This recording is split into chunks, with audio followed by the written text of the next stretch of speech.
Con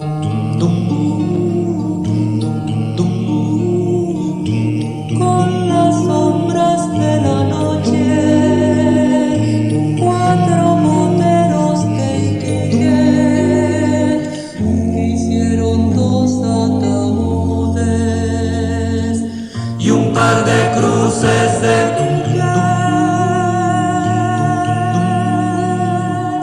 la caracola del viento, silbando entre las olas, va repitiendo el lamento de la vieja mancarrona, de la corbeta de Pras, de la heroica capitana que está anclada en el fondo, como gaviotas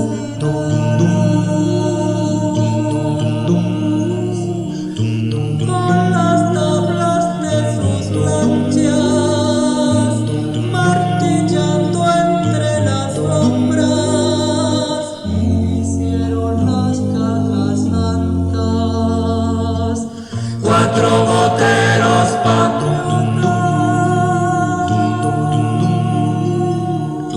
y en esas maderas viejas, carcomidas por el mar, recalaron en la tierra restos de serrano y prado. Cuando en las noches de pesca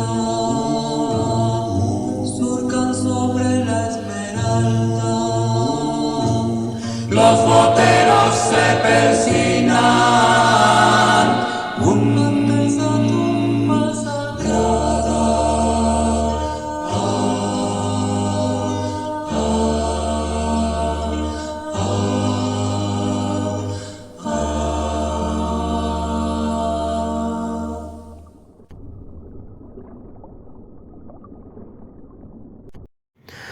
Hola, esto es La Mágica Historia.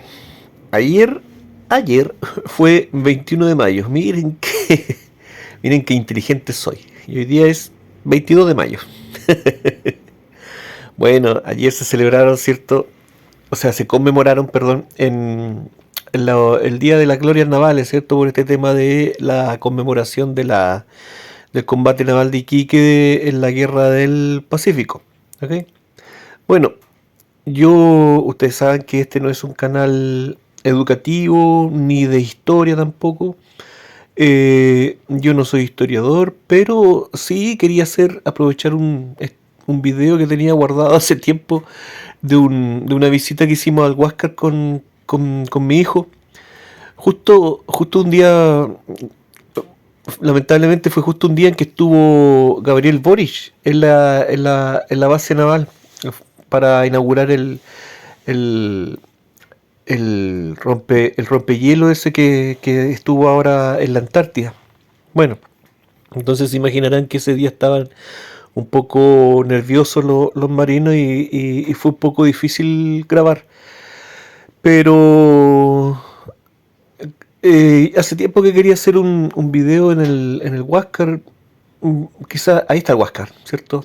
Eh, el, a lo mejor más adelante puedo hacer otra visita con más calma y, y contar, hacer a lo mejor sería bonito hacer un resumen de la tremenda historia que tiene este barco, ¿ok?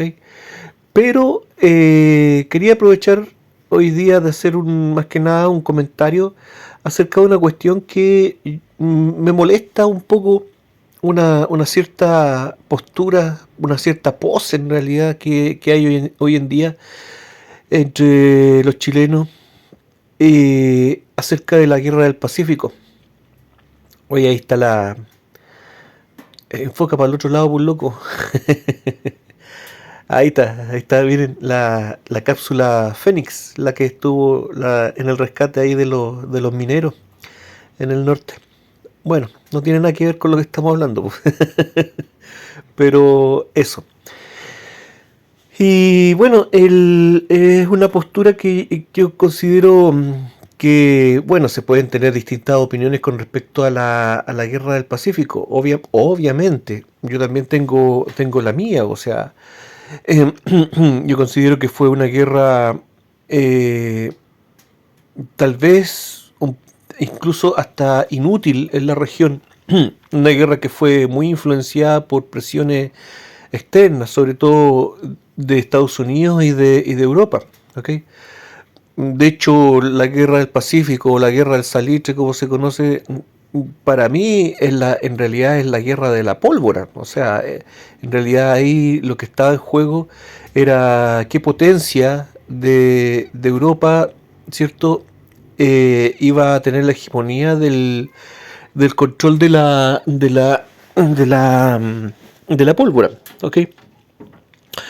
A través de este tema del insumo más importante, ¿cierto? El salitre.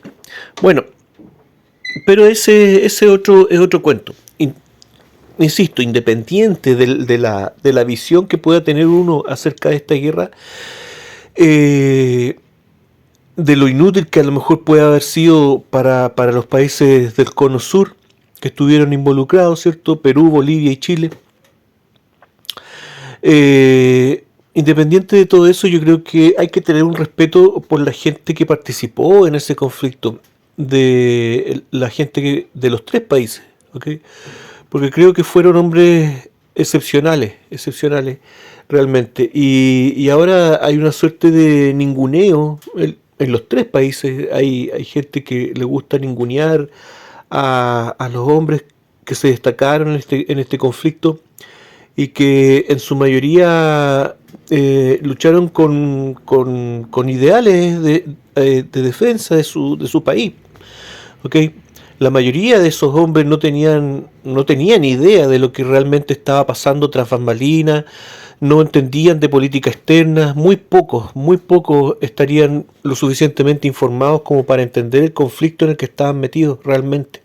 Hasta el día de hoy existe mucha confusión y mucha ignorancia con respecto a este asunto. Él, pues el más educado. Bueno, ahí está la porota retándome por dármelas de sabiondo, ¿me entienden? No, pues no es esa la idea. Pues como les digo, vamos al punto. Resulta que me molesta una cierta posición ayer que fue la conmemoración de esta batalla, ¿cierto? De esta batalla naval. Y el presidente, ¿cierto? Gabriel Boric, dentro de las conversaciones, porque ya es tradición de que cuando van al mausoleo, ¿cierto? Y de Valparaíso, ¿cierto? Conversa ahí el presidente con los invitados, qué sé yo. Y Gabriel Boric, entre las cosas que dijo, dio a entender de que él consideraba que esta era una derrota, pero que a pesar de ser una derrota, era bastante inspiradora, ¿ok? Y recuerdo también en un programa que se llama City Tour, que hace Marcelo Comparini con un arquitecto, que no recuerdo, un arquitecto de pelo blanco, que no recuerdo el nombre. Y que ellos cuando estuvieron recorren Chile, ¿cierto? Y cuando estuvieron en Concepción, creo que estuvieron hablando con un caballero acerca de esta fecha. Y este arquitecto también decía ahí que a él le llamaba la atención de que acá en Chile se celebraran las derrotas, ¿ok? Bueno, opiniones así y peores también pues, con respecto a los generales del ejército, en fin, un montón de cosas hay por montones, ¿ok? Entonces yo puedo entender que la gente común y corriente tenga opiniones bastante cuestionables, ¿cierto? En los tres países, o sea, en Perú y Bolivia también ocurre exactamente lo mismo, ¿ok? Eh, pero cuando se trata de gente educada, cuando se trata del presidente del país, yo creo que eso no se puede dejar pasar y tenía que hacer un comentario al respecto de la cuestión, ¿ok? Así que permítanme hacer mi descargo acerca de este asunto, acerca de que nosotros acá en Chile conmemoramos, ¿cierto?, las derrotas, ¿ok? Bueno, para empezar, ninguna derrota, y eso está absolutamente internacionalmente. Ya vaya a Wikipedia y vea la página del combate naval de Iquique y se va a dar cuenta que ahí aparece que fue una victoria para Perú, pero fue una victoria para Chile, una victoria táctica para Chile, y muy importante, muy importante. Fue una victoria que marcó el destino de la guerra, digamos. Fue una batalla también que creo yo que ayudó mucho a que el conflicto fuera menos largo de lo que fue, ¿me entienden? A pesar de que ya la guerra fue demasiado larga, ¿no? Debería haber sido muchísimo más corta. En el mismo año de 1879 debería haber quedado finiquitada esa guerra, ¿ok? Y se alargó simplemente por razones de orgullo y de politiquería de algunos inescrupulosos en Bolivia y Brasil, iba a decir, y Perú, perdón. Bueno, el asunto es que lo que voy a comentar ahora es una cuestión de sano juicio nomás. Es una cuestión que yo ya me había percatado hace tiempo, pero que es también una opinión que tienen analistas incluso extranjeros. Por ahí vi una vez una opinión de un militar español.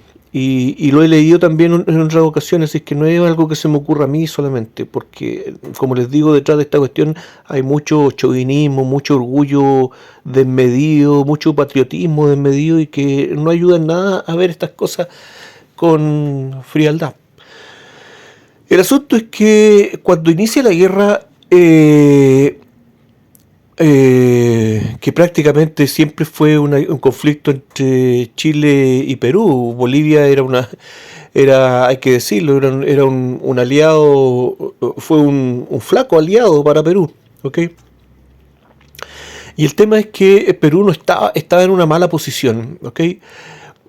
Bueno, siempre se dice también en Perú de que Chile era muy superior, ¿me entienden? Que Chile tenía una campaña armamentística. Bueno, todo eso depende. Los tres países estaban en una situación muy pobre. Los tres países carecían prácticamente de ejército profesional. Eran muy bajas las tropas de los tres países. Pero si había algo que había que tomar en cuenta en la balanza, digamos, de esta cuestión, era las armadas que estaban participando, ¿ok? Que eran obviamente la peruana y la chilena. Bolivia no tenía armada. Y en ese sentido, Chile era muy superior. Y eso marcaba la diferencia. O sea, insisto, lo que voy a decir ahora no se me ocurre a mí solamente. Yo ya lo he visto en otros lugares. Ustedes saben que yo no comparto link ni nada de eso. Los invito a todos, si es que alguien se interesa en este tema, que confirmen por ustedes mismos lo que digo. Y es que Perú no tenía opción de ganar la guerra. No la tenía. ¿Ok? El que controlara el mar iba a controlar la guerra, obviamente. Sobre todo en un territorio, en una guerra que se iba a luchar en un territorio desértico, donde el traslado de tropas, el traslado de pertrechos iba a ser muy importante. ¿Okay? El control de los puertos, ¿okay? Justamente también para poder financiar la guerra. En fin, el que controlaba el mar controlaba el destino de la guerra. Y en ese sentido, la armada peruana era en ese momento muy inferior a la chilena, ¿okay? Los hermanos peruanos, no todos, pero muchas veces esto se utiliza también para criticar a Chile, que Chile tenía, como les digo, una campaña armamentística, porque Chile siempre buscó la guerra. Eso no es tan así, porque la armada peruana se armó prácticamente en el mismo periodo que la chilena, y fue una consecuencia de la guerra hispanoamericana. Recordemos que, cierto, ¿cuánto? 14 años, 13 años antes, no recuerdo bien, de la guerra del Pacífico, sucedió esta guerra entre Perú, Chile y España. y que en esa ocasión España bombardeó libremente, prácticamente libremente, Valparaíso. O sea, Chile tuvo que aceptar de forma impotente ver cómo la Armada Española bombardeaba Valparaíso. Eso obviamente no es agradable y eso realmente fue lo que motivó a potenciar la Armada. Bueno, si nos vamos más atrás, aunque me alargue un poquito en el tema, recordemos también de que el gobierno chileno siempre, desde su inicio, fue reacio hasta ese momento a tener una armada fuerte. Si esto corresponde a presiones externas de las potencias externas o no, eso ya es otra cosa, pero por ejemplo después de la guerra de independencia, recordemos que Chile eliminó su armada, ¿me entienden? No había una política en ese sentido de expansionismo marítimo, ¿ok? Y si Perú no, en ese momento, porque recordemos que durante la guerra hispanoamericana justamente fue cuando Perú compra el Huáscar y la Independencia, sus dos blindados, los mayores barcos de Perú. Así que solamente aquí primó un asunto de presupuesto. Si Perú hubiera tenido más presupuesto, en ese momento hubiera comprado más barcos y habría tenido una armada tan grande como la chilena. ¿Ok? Bueno, el asunto es que, como les digo, la tendencia de la guerra estaba marcada, pero no estaba finiquitada. Perú todavía tenía una oportunidad, contaba, ¿cierto?, con el Huáscar, ¿cierto?, los blindados del Huáscar, la Independencia, que era su buque insignia, y otros barcos más, la Unión, barcos menores.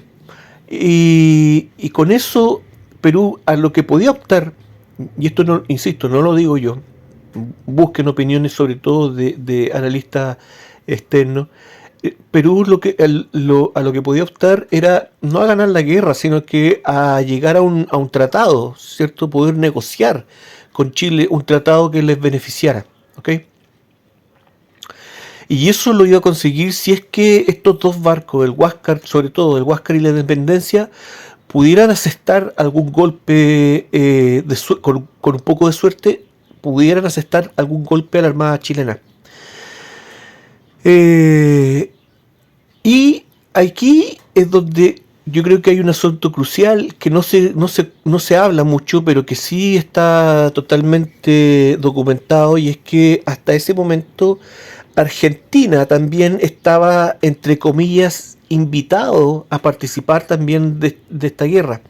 Invitado no oficialmente, obviamente, pero sí se estaba analizando esa cuestión entre los políticos argentinos, si Argentina ingresaba a la guerra. Entonces imagínense ustedes lo que hubiera sido que Argentina también ingresara a la guerra y Chile hubiera tenido que enfrentar a Perú, Bolivia y Argentina, ¿ok? Eso dependía. Argentina estaba esperando justamente que se finiquitara el tema de el control de la costa del Pacífico. ¿Okay? ¿Qué iba a pasar ahí con el enfrentamiento de las dos armadas?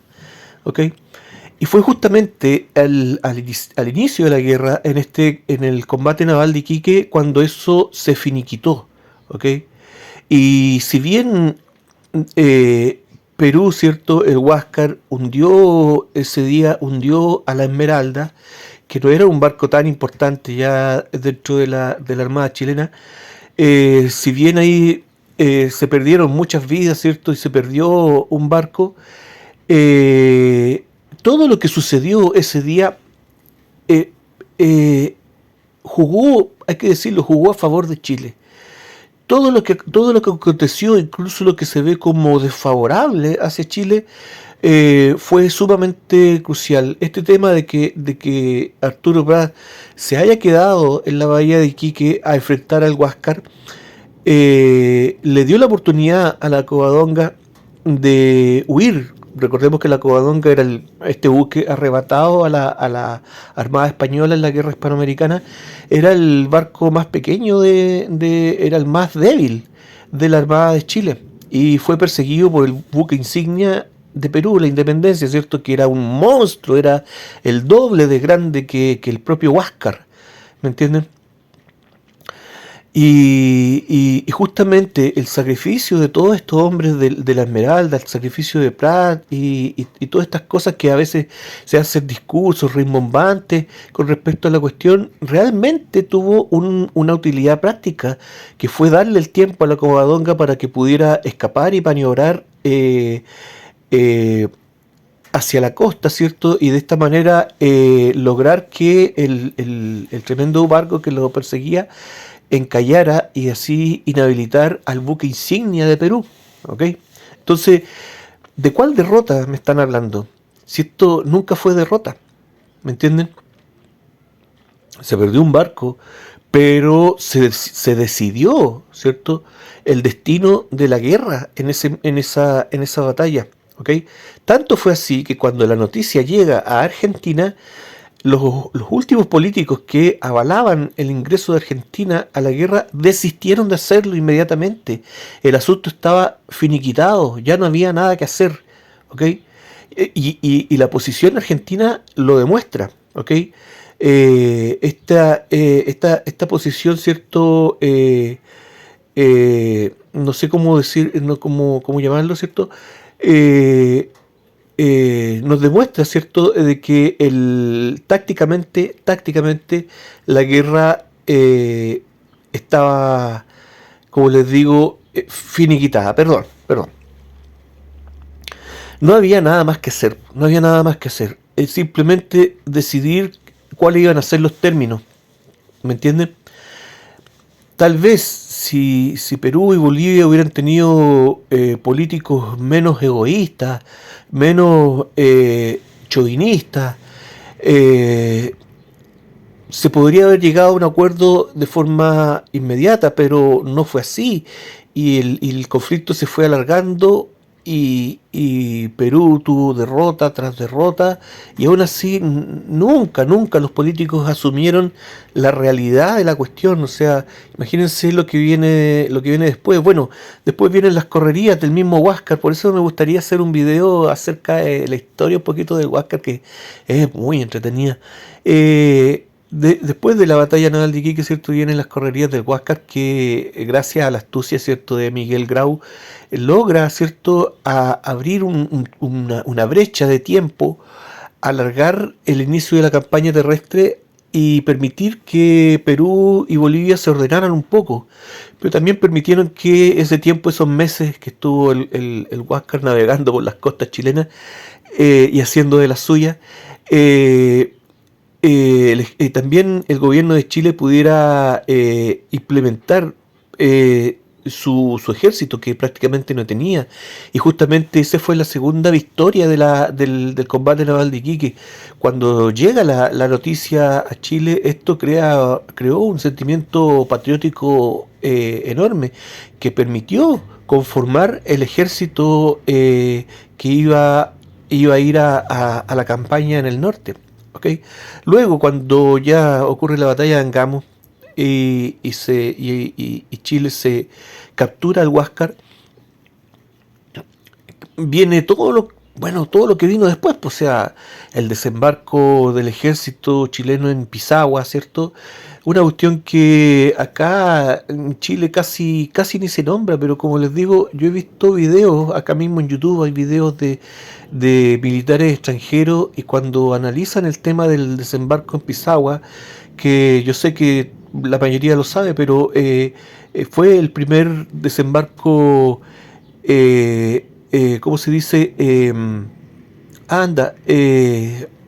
Ya se me olvidó la palabra, anfibio, el primer desembarco anfibio de la historia moderna, porque recordemos que anteriormente los griegos también habían tenido ahí algunas batallas con desembarcos anfibios, pero de la historia moderna el desembarco en Pisagua fue el primero. Nada aquí de que el desembarco en Normandía, nada de eso.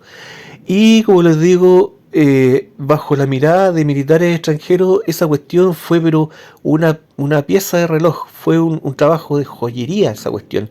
Hay que tomar en cuenta de que ese desembarco fue prácticamente el ejército completo de Chile que desembarcó en esa playa, en ese poblado, ¿cierto? Y lo hicieron en botes a remo, o sea, fue un desembarco muy lento, tenían que hacer frente a dos fortines y a una buena dotación de playa, digamos. Tenían el ejército aliado de Perú y Bolivia, tuvieron todo el tiempo del mundo para haber masacrado a los soldados antes de que llegaran a la playa. Sin embargo, ahí hubo toda una cuestión ahí de logística en Chile, sin tener un miserable walkie-talkie para poder comunicarse, que, como les digo, deja asombrado a los militares extranjeros. Cómo se produce este desembarco en oleadas y todo tan bien ejecutado y programado que se calculó el número exacto de soldados que podían desembarcar en un momento para que estos lentos botes a remo pudieran traer de vuelta más soldados. En fin, y para qué seguir hablando del resto de las campañas, ¿ok? Eh, una tras otra, ¿cierto? Todo ya fue imparable, o sea, no sé, pues piensen ustedes, inicia la guerra, estamos en desventaja en la Armada es crucial, perdemos nuestro buque insignia, después perdemos el segundo buque importante que nos quedaba, luego el ejército contrario desembarca todo el ejército en un solo día, todo el ejército en territorio nacional, y luego se pasean como Pedro por su casa, y luego de eso viene batalla tras batalla, perdida, perdida, perdida, y aún así los políticos peruanos y bolivianos seguían enardeciendo a la gente, seguían diciéndoles que iban a ganar la guerra. Una locura, una verdadera locura. Partes del ejército peruano y boliviano abandonados a su suerte, marchas imposibles por el desierto, sabían que no podían trasladar a su gente a través del mar, pero aún así obligaron a esos ejércitos a transitar marchas horribles por el desierto, o sea, un desprecio por sus hombres, pero no sé cómo decirlo, ¿me entienden? Dejaron abandonada la dotación de Arica y después empiezan con esos discursos de que el ejército chileno era un ejército genocida, una matanza absolutamente inútil, matanza tras matanza absolutamente inútil, ¿ok? Por si fuera poco, prácticamente los poblados del sur de Perú, bueno, después vino también la campaña de Patricio Lich, que prácticamente mermó toda la economía de Perú para justamente convencer a estos gobiernos, a esta dictadura, a que desistiera de la guerra. Y nada los hacía entrar en razón. Luego pierden la última defensa ya prácticamente con un ejército inventado, con población civil. El ejército invasor, el ejército contrario, entra a la capital, cambian tu bandera nacional en el Congreso por la bandera chilena, y aún así crees que vas a ganar la guerra. Una cuestión, no sé, absolutamente insana, como les digo. No hay ninguna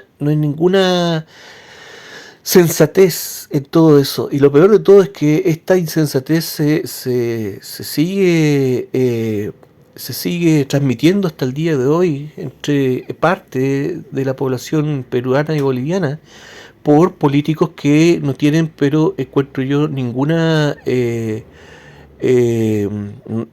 ninguna credibilidad, ninguna moral con respecto a esta cuestión, con políticos a veces de vez en cuando aparecen políticos en Perú y en Bolivia que incluso amenazan para ganarse los puestos, para ganarse los votos así bien popularmente, y amenazan, ¿cierto? Prometen hacer acciones bélicas contra Chile, iniciar guerras, hablan de iniciar guerra y todo eso. Yo creo que cualquier político del cono sur, ya sea peruano, chileno, boliviano o argentino, que hable de una guerra, que insinúe iniciar una guerra, creo que ese político debería ser juzgado. Y estoy hablando en serio. Deberían ser juzgados, deberían presentar ellos su propuesta, pero ante un juez. Y si realmente su propuesta tiene asidero, digamos, bueno, ¿qué hacerle? Pero yo creo que ese tipo de personas, ese tipo de personajes no se puede permitir en ninguno de estos países. Yo recuerdo que era bastante chico cuando apareció un tipo, un analista gringo, eh, que lo entrevistaron en este programa del Don Francisco de Noche de Gigante, y hablaban acerca de una posible guerra acá en el Cono Sur, y le preguntaban cómo podía ser. Y el tipo lo primero que dijo es que sería una guerra larguísima, larguísima, una guerra de desgaste. Y la verdad es que viendo cómo funcionó, digamos, la dinámica de la guerra del Pacífico, yo encuentro que eso tiene todo el sentido del mundo. Cualquier guerra entre estos cuatro países sería una guerra larguísima, de desgaste, una guerra que empobrecería, llevaría a la pobreza extrema a cualquiera de estos países. ¿Ok? Y por si fuera poco, también acá mismo en YouTube hay un montón de videos de youtubers, ¿cierto? Que muestran el poderío de armamento que tienen estos países, ¿cierto? Y abajo en los comentarios es tradición que se arma ahí una discusión acerca de qué país la tiene más grande. ¿Me entienden? Y que yo tengo más tanquecitos que tú, y que no, pero que yo tengo más avioncitos, sí, pero a todo avioncito les falta un cablecito que yo tengo, en fin, etcétera, etcétera, etcétera. Una vez tuve la oportunidad de estar ¿cómo se dice? En un foro con un militar retirado chileno, que no lo voy a mencionar porque no tengo la autorización de él para mencionarlo.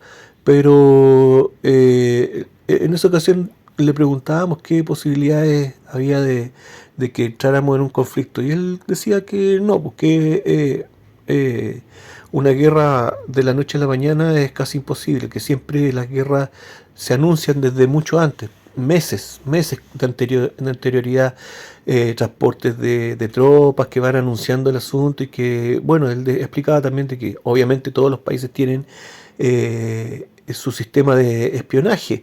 Por lo tanto, una guerra no se prepara de la noche a la mañana, y que es prácticamente imposible que estalle una guerra de improviso en estos países sin que eso se haya preparado desde mucho antes.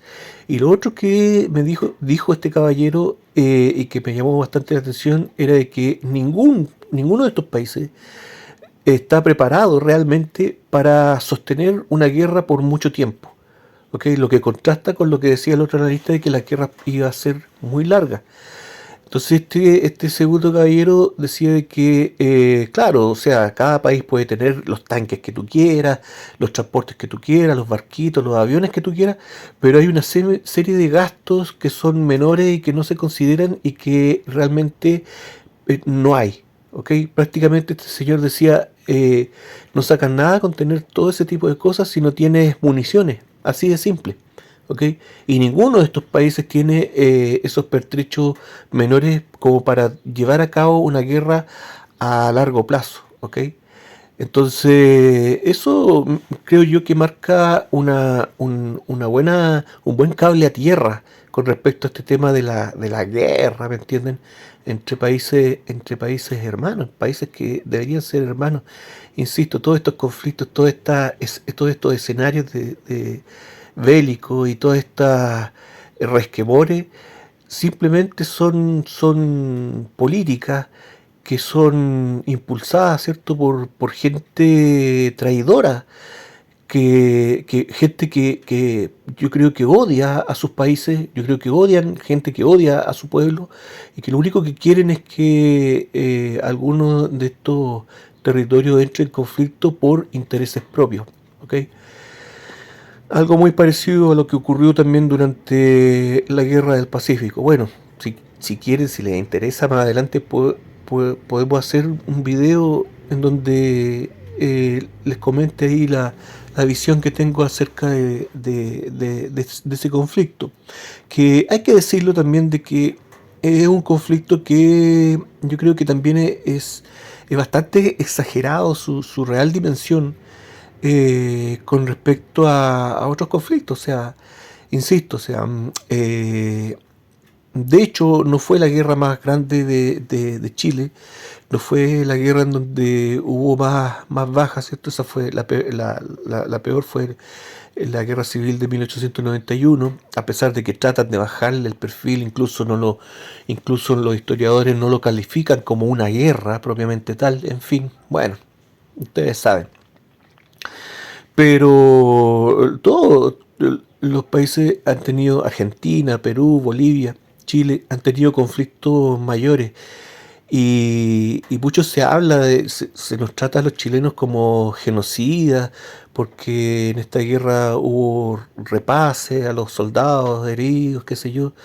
Oye, eso lamentablemente la guerra es la guerra y eso sucedió en Europa, sucedió en Estados Unidos, ¿cierto? Si comparamos la guerra del Pacífico con la guerra civil de Estados Unidos que había ocurrido un poco antes, o las mismas guerras napoleónicas, que son realmente guerras barbáricas comparadas con la guerra del Pacífico. O sea, los ejércitos, los tres ejércitos que participaron en la guerra del Pacífico realmente eran ejércitos de caballeros comparados con las historias que hay de las guerras europeas y la misma guerra civil de Estados Unidos.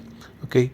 Y bueno, repase de heridos y cosas así, lamentablemente, acá mismo en YouTube, hoy en día, ¿cierto? Hay un montón de videos en la guerra de Ucrania de drones, por dar un ejemplo, ¿cierto? De drones suicidas, ¿cierto? Matando, calcinando a soldados heridos y rendidos muchas veces. Ok, entonces no estoy justificando el asunto, pero creo que muchas veces se nos achacan cosas que lamentablemente están dentro, entre muchas comillas, ¿cierto? Están dentro de la normalidad de la guerra, ¿ok? Y el tema de los, de los abusos que pudieron haber existido de parte hacia la población civil, insisto, comparado con lo que ocurrió en otras guerras civilizadas más o menos del mismo periodo, el ejército chileno fue bastante correcto en general, ¿ok? Hubo algunos desbandes, perdón, en donde se descontroló la cosa, pero bueno, eso era predecible, sobre todo en los tres ejércitos tenían muy poco soldado profesional y escaseaban también mucho los oficiales para que controlaran los ejércitos, ¿ok? Y los tres ejércitos tenían la misma situación, o sea, esta guerra se luchó en territorio, para nosotros es territorio extranjero, territorio boliviano y peruano, ¿me entienden? Yo siempre cuando me converso de este asunto y me preguntan por el tema de los supuestos abusos hacia civiles, yo digo, bueno, ¿cómo habría sido el asunto si esta guerra se hubiera peleado en territorio chileno? ¿Ok? Y también hay algunos ejemplos de repase y de atrocidades de parte de los dos ejércitos. Y bueno, Perú y Bolivia también han tenido sus propias guerras posteriormente, donde ambos países también han mostrado una cara muy poco amable. No estoy criticando. A lo que quiero llegar es que nuevamente este tema de que lamentablemente la guerra es la guerra y por muchos tratados internacionales que se firmen, esos tratados, dependiendo del curso de los conflictos, simplemente quedan en el papel, ¿me entienden? Entonces, eso, o sea, eh, podría seguir hablando un montón acerca de algunas cosas que me gustaría compartir, opiniones, qué sé yo, insisto que yo no soy historiador, nada de eso, ni tampoco esto es educativo, pero como les digo, me gustaría hacer un video, a lo mejor con una nueva visita ahí al Huáscar y contar un poco la historia la fabulosa historia de este barco y dar también una opinión un poquito más extendida acerca de la guerra del Pacífico, ¿cierto? Tal vez otra perspectiva. No me interesa hacer no me interesa hacer una visión histórica de la cuestión, no, simplemente mi opinión y que a lo mejor otra perspectiva puede ayudar un poco en aportar creo yo, en ideas.